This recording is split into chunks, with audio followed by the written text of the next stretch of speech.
Okay, well, let's get started. I just wanted to start by introducing Solar United Neighbors. I know we're probably new to a lot of you since we're new to Indiana, but Solar United Neighbors is a national nonprofit based in Washington, D.C. Indiana is our 12th state program. We specialize in helping people in communities go solar, join together, and fight for energy rights. That creates a virtuous cycle of more people who are engaged in the renewable energy economy, creating a larger constituency to fight for renewable energy policy, and hopefully strengthening the market, and again, creating the context through which more people can join and get engaged. So to that end, that's why, and we've seen that our work has shown that people who have a stake in the renewable energy economy are motivated and compelling advocates for a stronger renewable energy policy. So that's really what our work has shown over the past decade plus around the country. And what we're here today to talk about is grassroots lobbying in Indiana, specifically the upcoming 2019 Renewable Energy Day at the state capitol. So we're going to open this first part of the presentation. I'm going to discuss some tips and tricks for grassroots lobbying. Then we'll kick it to Laura Arnold and Kerwin Olson, who will talk about some of the specific issues we're actually going to be lobbying on March 6th at the state capitol. And then we'll have time for Q&A. Okay, so let's get started. So what is grassroots lobbying? Basically, lobbying is getting what you want by advocating to the people with the power to give it to you. That is a short and sweet definition. It's something that a lot of us maybe think is a dirty practice. Lobbying obviously has a bad connotation. But what we think is really important is getting grassroots, ordinary people to come and engage with their representatives and make concrete asks. And people always ask, does it work? Do organized people really have a say? And we think the answer is absolutely yes. So now we just want to give you some tips and tricks to make sure that you can be the most effective grassroots lobbyist that you can be. So we want to start with a little bit of basic background. This is probably review for most people on the call, but we will be sharing this recording for everyone. So it's really important for people to know how the process actually works. You'll probably recognize our friend here from Schoolhouse Rock, excuse me. But basically, this is a really high-level overview of how a bill becomes a law, which is really important to know, not just because it's what the things we want to see, the policies that we want to see, what the steps they have to take in order to become law in Indiana, but it's also each of these steps represent a potential choke point where we can stop bad stuff that we want to fight against. So it's really important to understand each of these steps and how the process works. So at the really high level, basically, a bill has to be introduced in either the Indiana House of Representatives or the Indiana Senate. Once it's introduced, it must be assigned to a specific committee. That's like the Utilities Committee or Judiciary Committee. And that committee then has to decide to hold public hearings or hold a public hearing, one or more, on the bill. And then it has to vote that bill out of committee. If that bill passes out of committee, then it goes to the full body, either the House or the Senate, again for review, another opportunity for the bill to be amended, and then it must be voted on by the full body. Again, if it's voted out of the original House, so that's the House or the Senate, it then has to go through the exact same process in the other House. So if it's voted out of the Senate, it must then go through the House and again be assigned to a committee, have public hearings, and potentially amended and voted on by the full House. So that means that at the end of that process, if both the House and the Senate have voted on this particular bill, they might be two different versions of the same bill. So if that's the case, they then have to go through a reconciliation process where the two houses figure out what the final version is. And then if it succeeds to that point, it goes to the governor either to be signed or vetoed, and the legislature can override a veto if they have a large enough majority in both houses. So as you see, there's a lot of steps, especially the Indiana General Assembly. It's a tight timeline, so there are a lot of opportunities both for us to be asking for specific things, like asking for a bill to be assigned to a committee and have a hearing or a committee vote, or also a lot of opportunities for us to ask our representatives to stop a bad piece of legislation. So while this presentation is focused on what we think is the most impactful form of grassroots lobbying, which is in-person meetings with your representative or staffers, we also want to recognize that there are several other forms of direct grassroots lobbying, and even some indirect forms that we haven't necessarily captured here. So that's like writing letters to the editor in a local newspaper, for instance. But we do think it's important to recognize that there are all these different steps in the process that grassroots lobbyists or activists can take. Kind of at the base of our pyramid, we've captured clicktivism, or sometimes more derisively called slacktivism, which is basically taking a mass online action. So we have a lot of tools for that. It's signing a petition or sending a mass communication to your representatives, and it's definitely an important step to take. It shows that people are interested in an issue, but a lot of representatives are kind of wise to this game at this point, so it's not potentially as effective as more personal asks as you climb up the ladder. So next up, we have a personal email or letter, personal phone call. You can attend an event. It's always more impactful to take action in real life, if you will. And even if an event can potentially be an opportunity to have an in-person meeting with a representative or important staff member, but it can also just show that you're willing to mobilize for this issue, that you care enough about it, that you get up off your butt and go do something in person. You can also testify at the legislature or the governing body, and that can get your comment onto the public record and also just make your personal voice heard by your representative and other important decision makers. But again, what we want to talk about really today is that in-person meeting, which we put at the top of the pyramid here. So let's talk about in-person meetings. So as we said, meeting in person is usually the most impactful way to lobby. It's really important to try to, if you can, request the meeting ahead of time, generally at least 1 week. You can, sometimes can get lucky and try to have an impromptu meeting in the hallway or at an in-person event, but definitely the surest way to get on the calendar is to schedule a meeting ahead of time. And it's also really important to note that if the legislator or representative that you're trying to directly contact isn't available, you can always ask to meet with some of their staffers. And while this can sometimes feel disappointing, actually meeting with the legislative staff can be hugely impactful. And legislative staff members have the ear of the actual representative that you're trying to get in touch with, and they're often tracking the bills and maybe more familiar with the details than the representative themselves. So sometimes that can even be more impactful than just meeting with the representative who, has a lot on their plate and is, has a very busy schedule. So don't get discouraged if you end up talking with staffers instead of the representative themselves. Okay, so let's talk a little bit about preparing for an in-person meeting. So the first step you want to do is try to learn as much as you can about your representative's background, and specifically for our case, learn as much as you can about their energy voting record. You can ask us, we're happy to help. I'm sure there are other folks on the line who would also be happy to help with some of this research, but you should also feel empowered to Google around and use the resources available on the Indiana General Assembly's website. But really knowing where your representative stands ahead of time can be really helpful in helping you craft your message.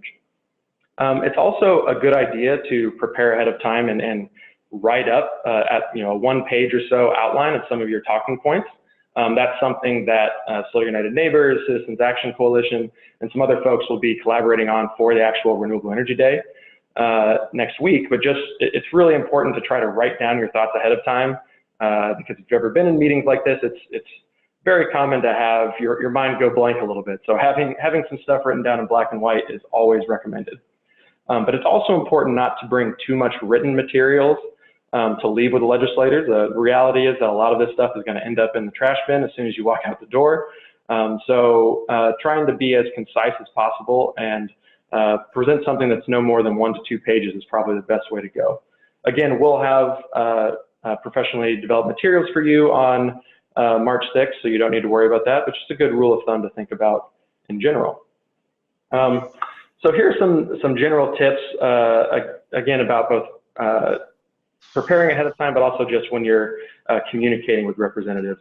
So as I say, prepare ahead of time, but be sure that you're including your personal story about the specific bill that you're going to lobby about. How does it solve a problem or impact your family, community, or business? It's really important that as a grassroots lobbyist, your personal story, whether you're a small business owner, whether you are a citizen, whatever your perspective is, your personal story is what's going to make this impactful. Not just presenting facts about a bill. You know, there are folks inundating the legislator with facts all the time. Your personal story is the anecdote that's going to stick in their back of their mind and will be what makes the in-person meeting really important. It's also really important to try to start with your ask.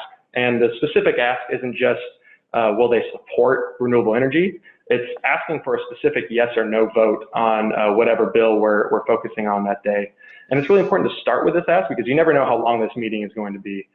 You may have, the legislator may have blocked out 30 minutes on their calendar for you, probably not. But either way, they might get pulled in another direction. There might be something important that they have to run to the floor to vote on. There might be, they might try to derail the conversation and change, what it is that you're actually talking about.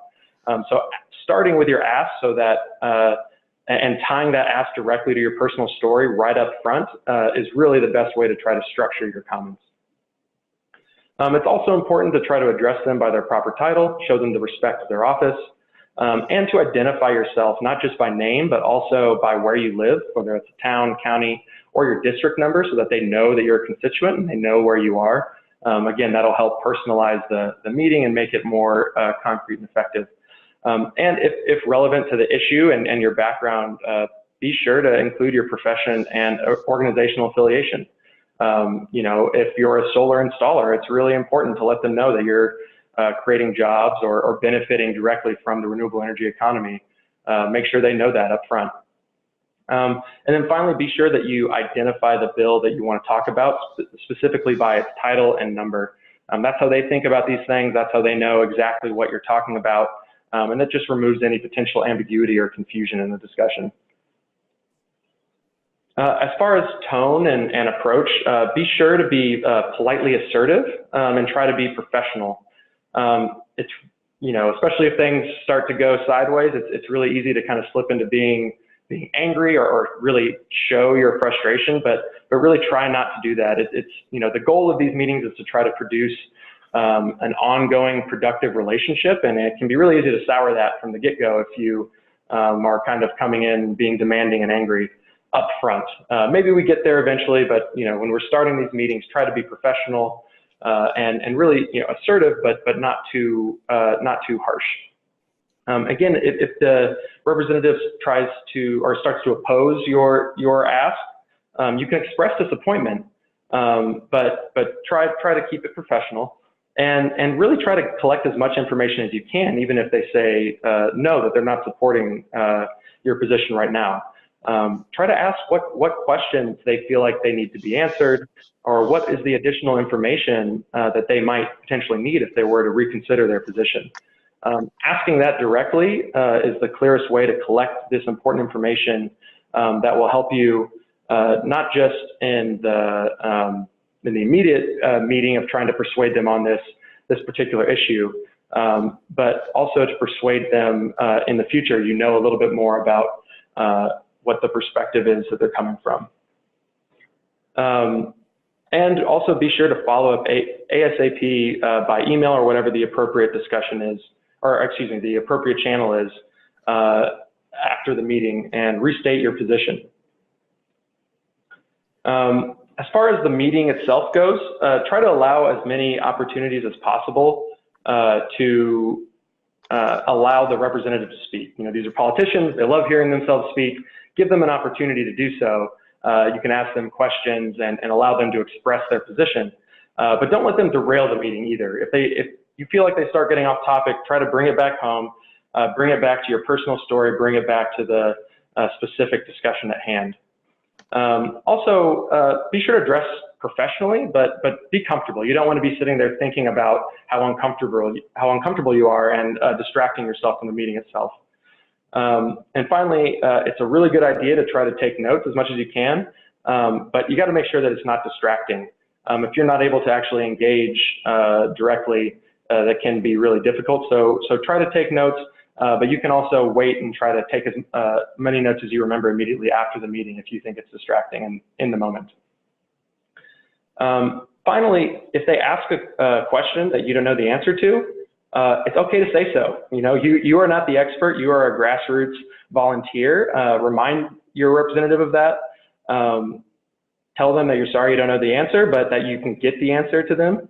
Be sure to jot down the question so you remember it, and then you know, find the answer and include it in your response follow-up email. And that's something that we can help you with. If you're stumped by a question, reach out to me, reach out to whatever organization you're affiliated with, and we can help you get an answer. Don't feel like you're on your own. Finally, make sure you close the meeting by thanking your representative, and again, say that you'll be following up via email as soon as possible with the information that you discussed. It's really important that you have a little bit of a game plan for immediately following your meeting. Review and clarify any meeting notes. Kind of prepare yourself to send that follow-up email as soon as possible. And again, if the legislator said that they were going to vote yes or no, depending on what you're acting, thank them. And urge them to try to encourage their colleagues to follow suit.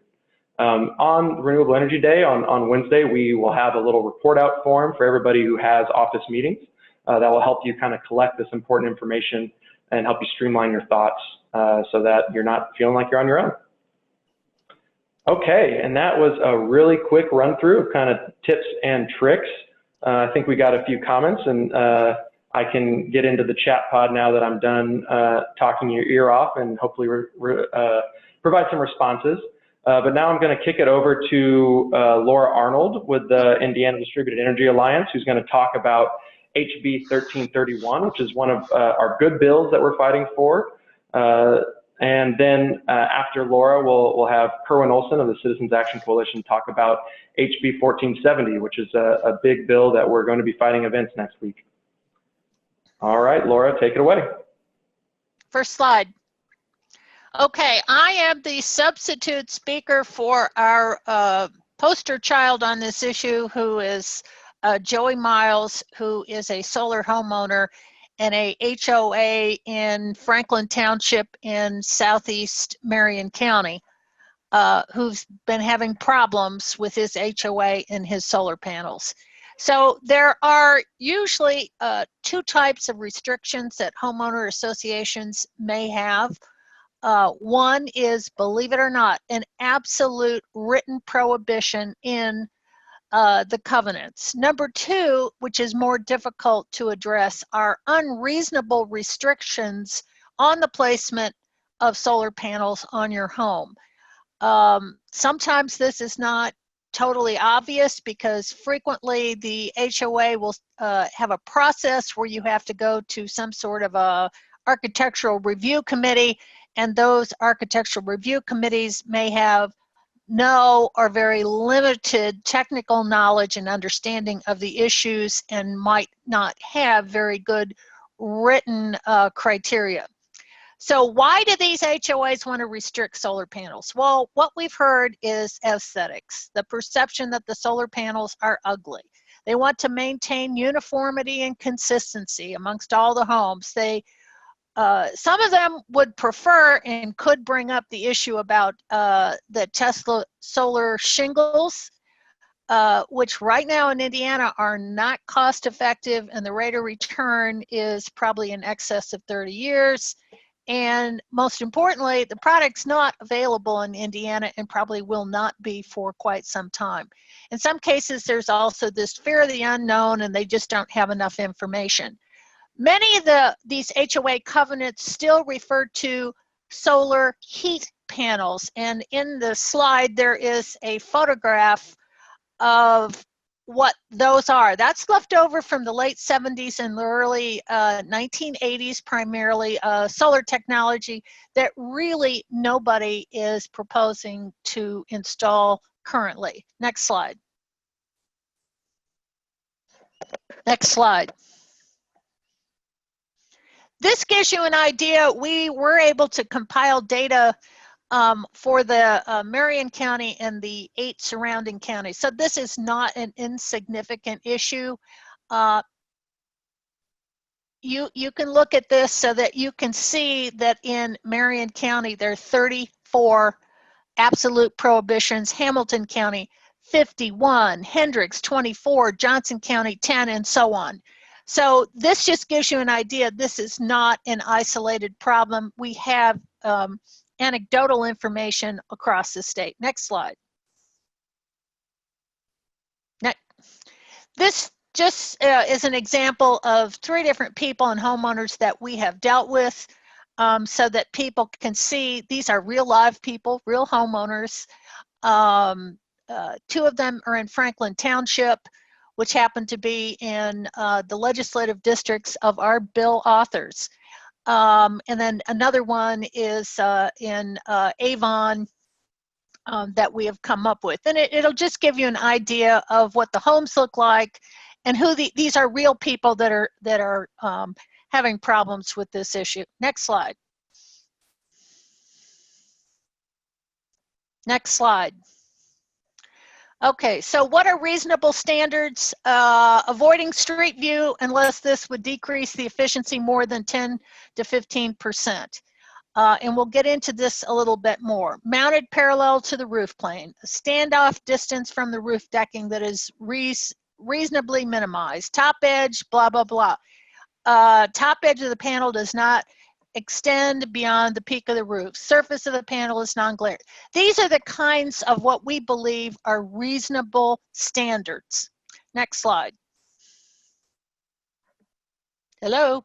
Okay, in terms of the legislative history, Senator Aaron Freeman, who's a Republican from representing part of Franklin Township, who happens to be Joey Miles's state senator, introduced HO.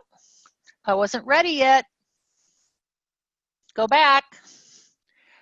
This bill was introduced and passed in the Indiana State Senate on 2 consecutive years. So this is important as we talk to state senators. But once the bill passed out of the Senate, it never received a hearing in the House Judiciary Committee, and therefore it died. Next slide. Next slide. So this year, the bill was introduced by Representative Mike Speedy, who happens to be Joey's state representative. And he was joined by Representative Jerry Torr in Carmel, Representative Matt Pierce in Bloomington, and Representative Kerry Hamilton in Indianapolis. So the current status is that the bill did pass out of the House 90 to 6, and we're waiting for a Senate committee assignment, and it will most likely be Senate Utilities or Senate Judiciary. What is important to note is that the bill did get an onerous amendment added in the House Utilities Committee, which we will need to attempt to change or remove. Next slide. Next slide. So basically, this bill is also not retroactive. What it does is says that it bars an HOA from imposing absolute prohibitions. This is extremely important in these governing documents that are enacted or amended after July 1st, 2019. So we're not going to be going back and changing things that are currently in these legal documents. So we're hoping that we can get the Indiana Senate in committee to remove the language that was added in the House. There's a link to the full text of the bill. Let me just say one additional thing. The composition of the 2 committees where this bill is most likely to be assigned has members, Republican majority members on both Senate Utilities and Senate Judiciary who voted against the bill in the past. And this is of grave concern to us. So we need to be particularly vigilant and not take anybody for granted. So next slide. So there are some interesting and good newspaper articles that we can provide links to that you can see and read and get yourself more apprised about the issues. Next slide. And then there was an article most recently in 2019. This is, next slide. This is not new. At least 25 other states in the District of Columbia has this sort of legislation. So we are not breaking ground as usual. We're right smack dab in the middle. Next. So why is this important? Well, we believe the best way to communicate with the Republican majority members of the legislature is to emphasize energy freedom and choice, less reliance on the electric grid, the ability for people to take personal responsibility for their own energy future, and then of course the economics that purchasing a solar energy system allows a person to hedge their future increases in electricity costs. You can also get a property tax exemption. So for additional information, I've got the contact information for our point person, Joey Miles, who happens to be out of town right now on business, and then myself. So happy to answer any questions later in the webinar. All right, thank you, Laura.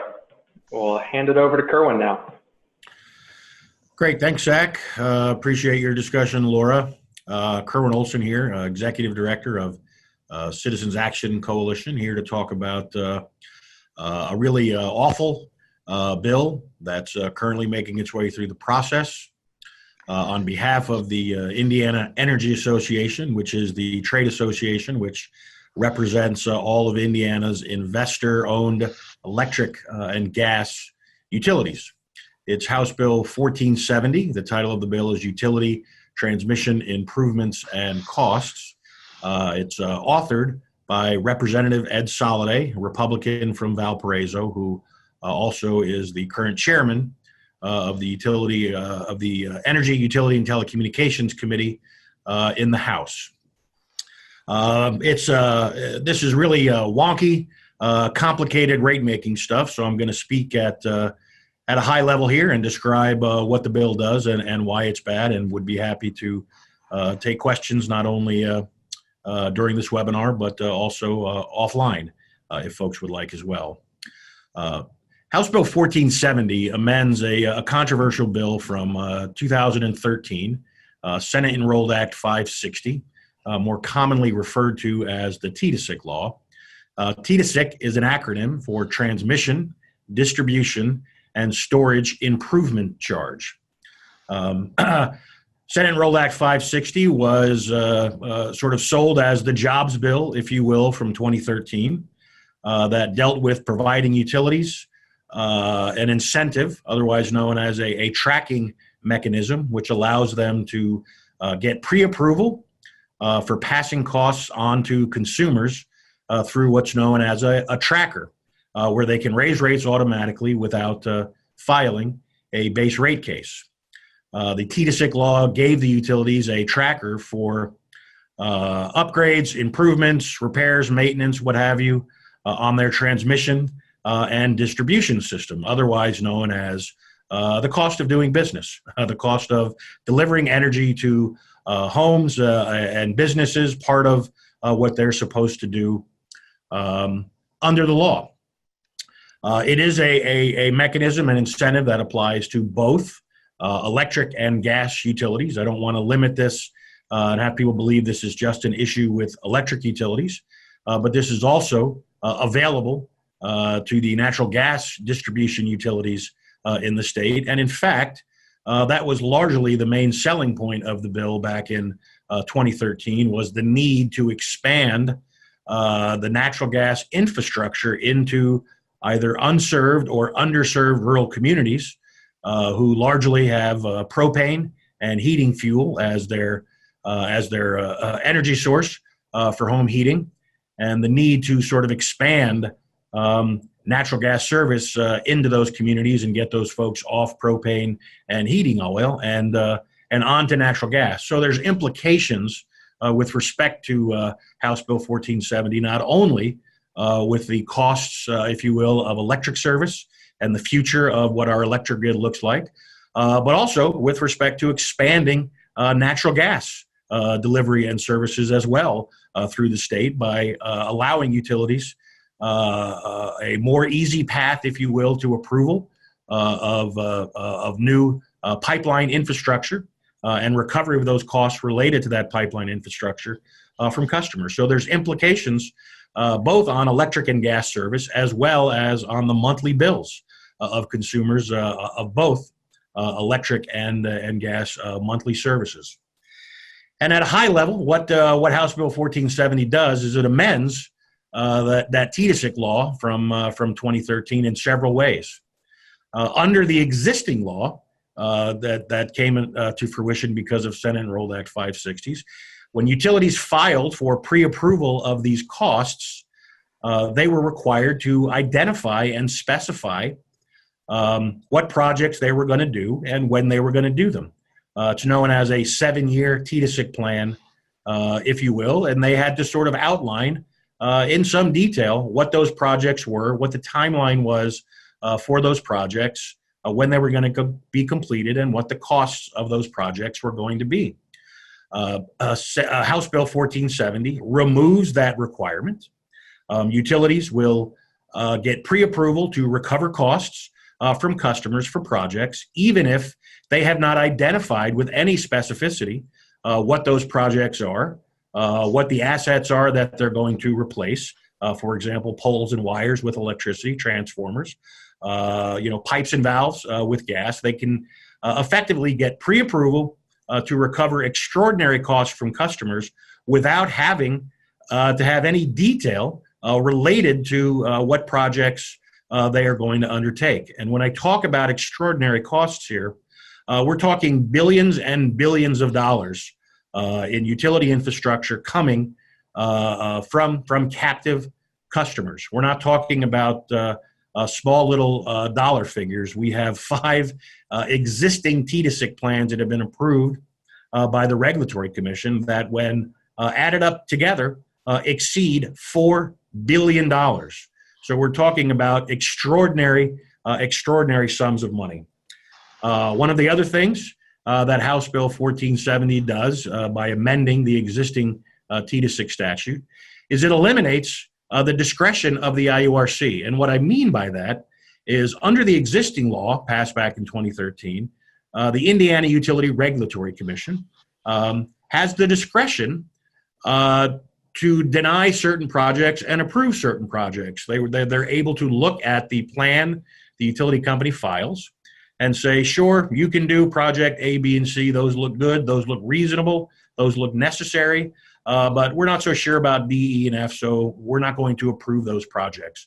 They had discretion to examine the reasonableness and the prudent nature of what the utility companies wanted to do moving forward. This bill eliminates any discretion whatsoever on the part of the Indiana Utility Regulatory Commission and mandates that the Utility Regulatory Commission approve the plan in its entirety. The IURC loses the ability to say, you know what, this project up here in Martinsville looks good, but that project down in Bloomington, not so much, or you can do X, but you can't do Y. They no longer would have that discretion to approve certain projects without approving other projects. And that leads to the last bullet point, which House Bill 1470 reduces the oversight of monopolies. And let's keep in mind, these are monopoly utilities with captive rate bases, captive customers. In exchange for that extraordinary privilege that utility companies have in having a monopoly, they are subject to the regulation of the Indiana Utility Regulatory Commission. And the primary function of the Indiana Utility Regulatory Commission is to act as a surrogate to competition. These guys have no competition. They do not operate in the free market like other competitive businesses do. And so the role of the Utility Regulatory Commission is to act as the competition in the absence thereof, and able to keep monopoly utility companies in check through the authority granted them as regulators. And when we eliminate the discretion of the IURC, when we mandate that they approve certain cost recovery for utility companies, then what we are effectively doing is reducing the competition that monopoly utilities face, because the only competition they really have in a state like Indiana is the ability of the IURC to review their costs before monopolies are allowed to pass those costs on to customers. And when we tie the hands of regulators, we effectively are reducing the oversight of monopolies.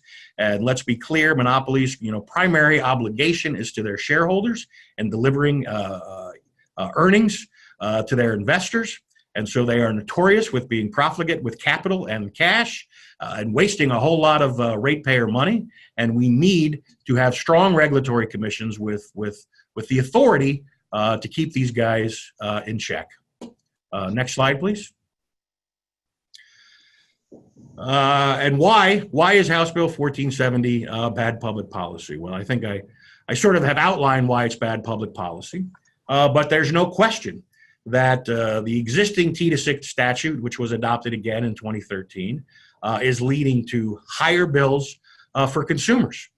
Significant amounts of money are being passed on to customers right now through these T-6 mechanisms, with over $4 billion in costs currently approved by the Regulatory Commission being passed on virtually automatically without utility companies having to file a rate case on to customers. So we already are aware of the struggles of the everyday Hoosier, if you will: stagnant wages, increasing costs for healthcare, housing costs, transportation, and other things. And we are essentially exacerbating that current situation, the struggles that consumers are facing in Indiana, by allowing utility companies to pass on costs virtually automatically to customers with little to any control given to the Indiana Utility Regulatory Commission. Furthermore, it's bad policy because right now it is leading to higher monthly fixed charge for customers. Utility companies are being allowed by the Indiana Utility Regulatory Commission to include costs of these quote-unquote T-6 plans as a fixed cost. Currently, Vectren gas customers are paying an additional over $5 a month in their fixed cost for their gas service, an additional $1.50 per month in their electric bills as a fixed cost for customers because of this T-6 statute. Vectren is currently authorized to increase the fixed cost on customers 50 cents every 6 months in their existing T-6 statute outside the context of a rate case. I'm not necessarily here to talk about why higher monthly fixed charge are bad for customers, but those are what's known as non-bypassable charges. That monthly fixed charge is the amount a customer pays before they use a single kilowatt hour of electricity, before they use a single therm of natural gas to heat their homes. These are charges customers pay regardless of how much energy they are consuming. That's bad for customers. That's bad for low and fixed income customers.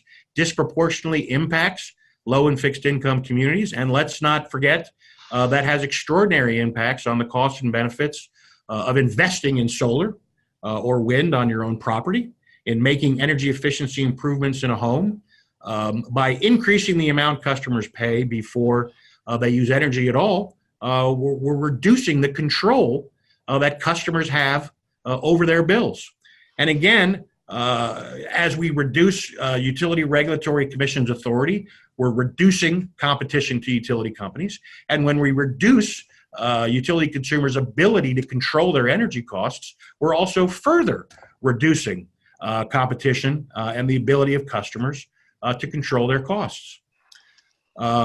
Additionally, it's bad policy because it encourages and incentivizes the status quo. Both Senate Enrolled Act 560 from 2013 and now House Bill 1470 in this session of the General Assembly have been advertised, if you will, by proponents of the bill as being a grid modernization plan. Yet there are little to no requirements within House Bill 1470 related to what grid modernization means. And effectively, what we are doing is allowing the utility companies to exist in the status quo world that they live in, spending extraordinary sums of money on the existing energy system and turning a blind eye not only to the transformation that we're seeing in the electric industry across the country. We are moving away from baseload power plants that deliver energy hundreds and hundreds of miles to end-use customers to a more distributed grid based on local resources, renewable energy, clean energy, energy efficiency, and demand response. And so what House Bill 1470 does is encourages and incentivizes the status quo and really turns a blind eye to changes in the utility business model and changes and is ignoring sort of the transformation that the energy system is undergoing. And so by encouraging and incentivizing the status quo and turning a blind eye to where the energy markets are going, that is leaving the utilities room to hold on to their outdated utility business model plan for as long as they possibly can, which is going to lead again, lastly, to excessive profits for these monopoly utility companies because they are collecting enormous sums of money through this tracking mechanism of the T-to-SIC tracker, which includes their rate of return. And let's keep in mind they are collecting their rate of return in base rates, and they are collecting their rate of return in a T-to-SIC statute. And I like to use sort of the example of why this tracking mechanism is leading to excessive profits for monopolies, because the costs of a substation, for example, or transmission wires and poles are embedded in the base rates that all customers are paying, including that utility company's cost of capital, which includes their rate of return. So they're making a profit on the existing poles and wires. Under this statute, they can pull out those existing poles and wires, put in new poles and wires, continue to collect for the poles and wires they took out of the ground, which include their profit margin from customers and base rates, and then add on top of that the poles and wires that they're putting into the ground, including their profit, and double dip, if you will, from customers, leading to extraordinary earnings for utility companies, increased costs from customers, and moreover, really turning a blind eye to what grid modernization means, where the energy markets are going, and what we really need to be doing in terms of transforming our energy sector and revisiting the utility business model to make sure that business model reflects where energy markets are going. And we really see House Bill 1470 as a further impediment to the advancement of clean energy and grid modernization in our state. Next slide there, Zach. And just quickly, where is House Bill 1470 in the legislative process? Well, it passed the House of Representatives by a wide margin, a 74-19 vote on February 5th. It is now in the Senate awaiting a committee hearing, as Zach explained to start the webinar. The process starts all over again, if you will. So 1470 will have to have a committee hearing in the Senate. If the Senate committee approves it, it then moves to the full Senate for a vote, and then will be sent back to the House for action. I've heard a rumor that the bill may be heard as soon as next Thursday on March 7th. I don't know whether or not that's true or not, but it's possible. So beginning next week, we could see House Bill 1470 scheduled for a hearing as soon as Thursday the 7th. And then lastly, I included a link on here. I put together a little analysis explaining some background on 1470 and sort of what the bill does, because we recognize that this is sort of complicated, wonky rate-making stuff that's difficult to explain. So trying to provide a resource for folks to further dive into the bill and understand it further. And that brief is available at that link there on the slide below for more information. And appreciate the invitation, Zach, to be on the webinar, and look forward to answering any questions folks may have. Thanks. All right, thank you, Kerwin. That was very informative. Obviously, we have a lot of work cut out for us. So that brings us to the 2019 Renewable Energy Day. So it's next Wednesday, March 6th, starting at 8 a.m. We'll be at the library across the street from the Statehouse. You can go to solarunitedneighbors.org/2019 Renewable Energy Day, both to RSVP and to see a full schedule of the day. And I hope that everybody on here has already RSVP'd. If you haven't, there's still plenty of time to do so, and plenty of time to share this opportunity with your friends, family, colleagues, and neighbors. There's also plenty of opportunities to participate remotely. If you go through the RSVP form, which is right there on the page, and check the box at the bottom, we'll contact you with materials that you can use to help amplify our message on March 6th online. Okay, so that's the end of our formal presentation now. We have a little bit more time to hopefully answer some of your questions. So if anybody would like to be unmuted and ask a question verbally, please hit your hand button to raise your hand. But I think we also have some questions that have been submitted and already answered a little bit in the Q&A pod, but it might be useful to go through some of those for the rest of the group as well. So first, today's presentation will be available after the webinar. We'll send out a recording, and we can also send the slides around as well, so folks have access to that. Second, it looks like we had another question about how the HOA limits as a result of July 2019 date. Laura, do you want to go ahead and respond to that question so that everybody on the webinar can hear? Sure. I got a question asking how does that work? Well, essentially, the bill is not retroactive. In other words, as much as we would like for it to be retroactive, it basically says if a new HOA is essentially formed, or if there are changes or amendments made to an existing documents for an HOA, like in the covenants, then this new state law would kick in. And it would not need to be a change dealing with solar. Any change to the covenants would, as we understand it, would trigger application of House Bill 1331. Great, thank you, Laura. And it looks like we actually have another question from Mike that might be good for Kerwin as well. So he's asking about the IURC. What is the makeup of the IURC? Are they appointed positions? Who appoints? Basically, what's a high-level understanding of the IURC and why it's important for Hoosiers to understand? Yeah, the Indiana Utility Regulatory Commission is comprised of 5 commissioners, all of whom serve at the will and the pleasure of the governor and are appointed by the governor. The statute creating the IURC says that no more than 3 may be from the same political party as the governor. So generally speaking, the IURC is comprised of, if there's a Republican governor, 3 Republicans and 2 Democrats, which is the case right now.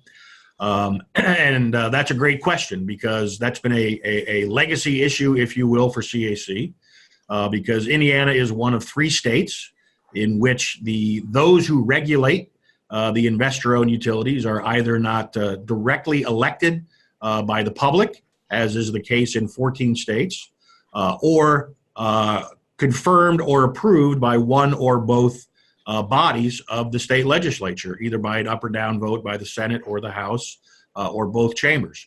Indiana has no such requirement. There are no confirmation hearings for regulators, if you will, and certainly no direct election of Indiana regulatory commissioners. So yes, they do serve at the will and the pleasure of the governor, and that's something that CAC has tried to change unsuccessfully over the years. We've had bills creating an election regime for electing Indiana utility regulatory commissions. There have been bills proposed to have hearings, in the House or the Senate, just to sort of give an up or down vote to legislators. All of those bills have never even been heard in committee, despite being introduced a number of times over the years. So yes, regulatory reform is something we desperately need, and We need to bring some accountability to the regulatory process and to the selection of commissioners, and sort of let the sunshine in, if you will. At least make the public aware of who these folks are. Great, thank you, Kerwin. I think we also got a good question in the chat from Claire from OSF asking about the need to set up a meeting with our reps. So the answer is yes, but we can absolutely help you with that, and that's what we have been doing for folks who have been RSVPing for the event. Shannon Anderson, who's with Earth Charter, has been helping to coordinate that. She is on the line, and I am having some trouble with the participant pod, but otherwise I would unmute Shannon right now. But basically, we will, once you RSVP, when you provide your address, we're able to get the information about who your representative is and help you connect with them to set a meeting up on either March 6th or then, potentially you might be able to set up a district meeting on a different date and time, depending on what the representative's schedule is.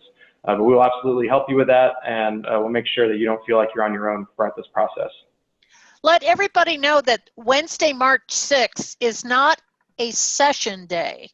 It is a committee day and is right after the midpoint of the session. So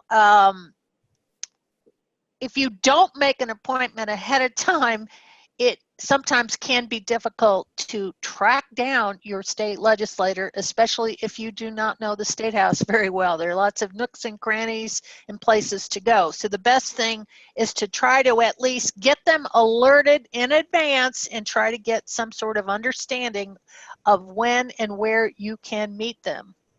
Because there's the basement, there's the first floor, second floor, and the fourth floor of the State House where they could be hiding.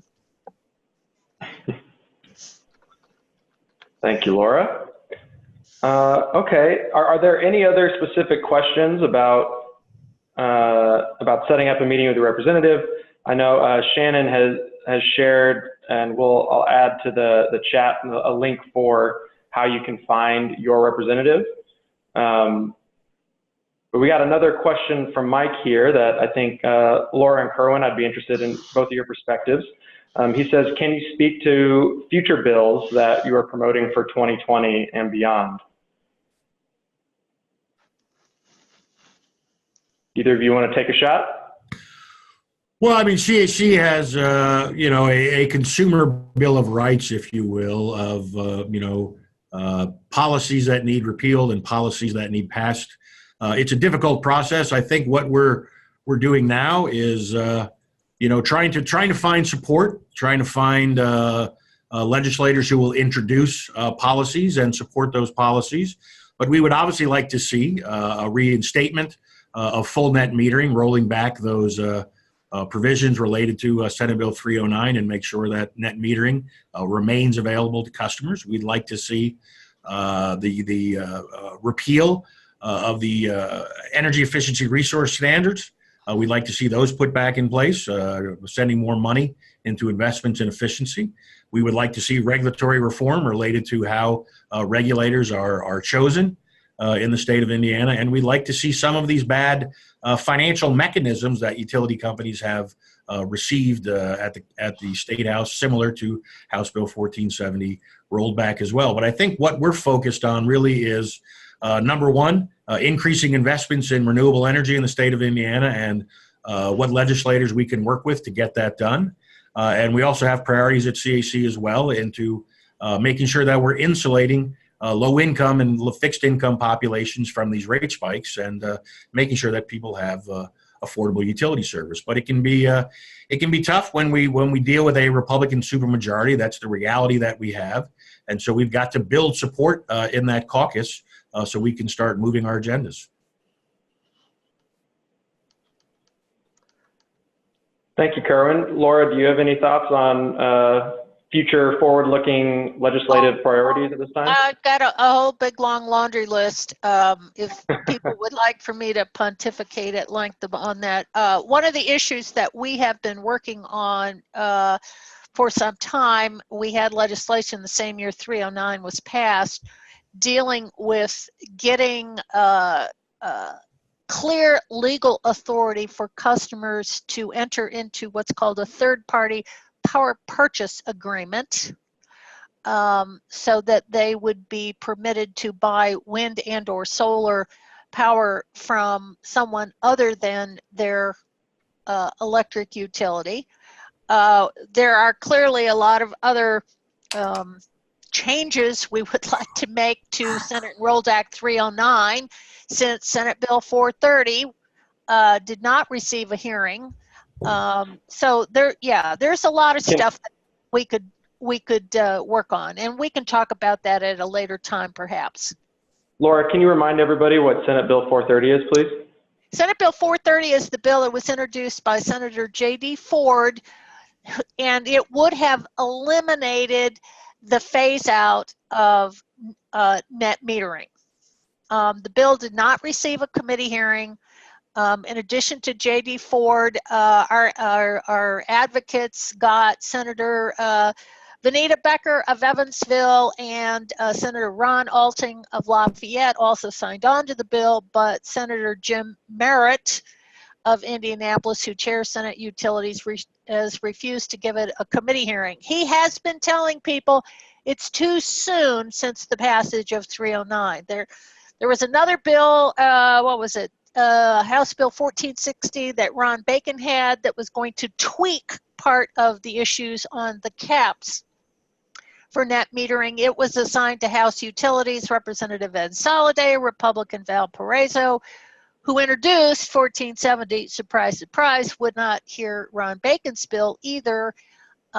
He also Soliday chairs House Utilities. His response back to Representative Bacon, a fellow Republican legislator, was, it's too soon. So they certainly have gotten the cliff notes from the utilities in terms of what the pat response is with respect to revisiting the net metering issue. All right, thank you, Laura. And with that, it looks like we've come to the top of the hour. I want to be respectful of everybody's time.